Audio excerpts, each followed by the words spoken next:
आज आहे 3 जून 2025 आणि मी आलोय माझ्या सेलू तालुक्यामध्ये आमच्या मामाच्या गावी आणि मामाच्या शेतीमध्ये आणि आज या ठिकाणी महाराष्ट्रातल्या शेतकऱ्याला अंदाज देणार आहे.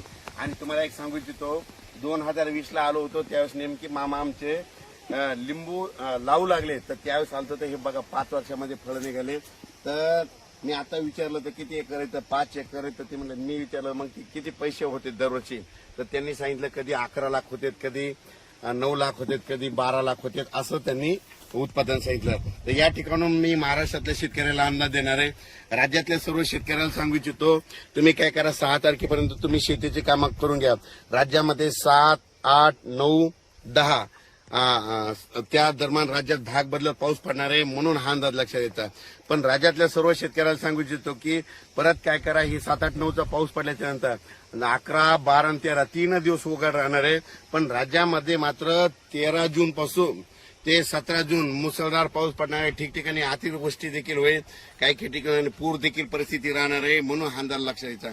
म्हणजे 13 जून ते 17 जूनच्या दरम्यान राज्यात दररोज वेगवेगळ्या भागात मुसळधार पाऊस पडणार आहे म्हणून हे अंदाज लक्षात येतात. म्हणून जर सर्व शेतकऱ्यांनी काय करायचं ज्यांची शेतीची कामे राहिली असेल तर तुम्ही काय करा त्यामध्ये आणखी 6 तारखेपर्यंत करून घ्या.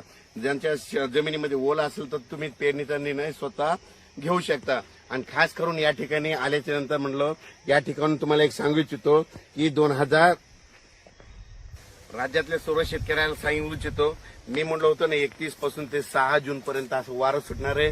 तर हे वारं सुटलं पाहू शकता.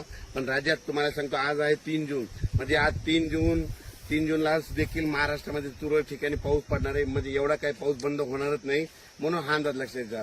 त्याच्यानंतर 4, 5, 6च्या दरम्यान नाशिककडे देखील थोडा पावसाला सुरुवात होणार आहे. पण राज्यात मात्र 6, 7, 8, 9च्या दरम्यान भाग बदलत जोराचा पाऊस पडणार आहे म्हणून हा अंदाज लक्षात घ्यायचा.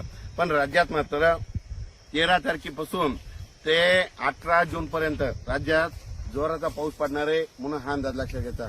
अचानक वातावरणात बदल झाला तर लगेच एक मेसेज दिला जाईल. धन्यवाद.